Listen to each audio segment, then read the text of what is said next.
Monday's mass killer named 4 of his targets by name in his alt-right revenge novels, in some cases explaining in detail where and how he would kill those people before he went out and did it. One of the 5 people killed was 67-year-old Michael Swinyard, ambushed in his condo overlooking Cheesman Park, just as the killer wrote that he would do. Here's Marshall Zellinger. You'd hardly notice it, if not for the noticeable evidence a gunman left behind at a high-rise near 13th and Williams in Denver. I heard what appeared to be 3 gunshots coming from across the street. Travis Leiker is the president of Capitol Hill United Neighborhoods, the neighborhood organization with an office right next to the condo, where a gunman talked his way inside and shot 67-year-old Michael Swinyard in one of the units.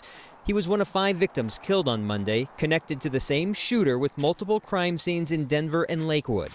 An internal email sent to the residents at this Cheesman Park condo building described how the shooter got inside, that he was dressed as a police officer. The security guard cooperated with his demands and escorted him to a specific floor. He forced his way into a unit where he shot and killed Swinyard. He forced his way out of the locked lobby, where 3 bullet holes are marked on the shattered door. What's equally concerning is the fact that this seemed to be premeditated. Leiker uses the word premeditated because of books published by the shooter. One of them, from 2018, describes in detail a very similar way of how he would get into a Cheesman Park condo to kill Swinyard and others. I'd like to know why somebody who had documented writings and cited specific properties and specific people in the city, that we were not made aware of that. Multiple times yesterday, Denver's police chief said that the shooter had been on the department's radar twice over the last 2 years.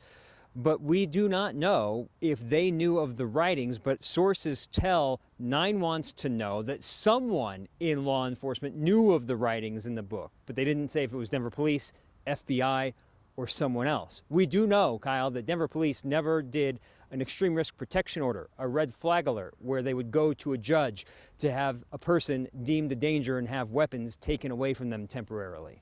And that, Marshall, again, is an option that is open in Colorado, both for concerned family members, but also for a law enforcement officer that might believe that there's a situation where there's not been a crime committed, but the person is a clear danger. And there is a database of every time that someone has done this, and Denver police have requested this dozens of times for other situations, but not in this person's case. Marshall Zellinger, thank you.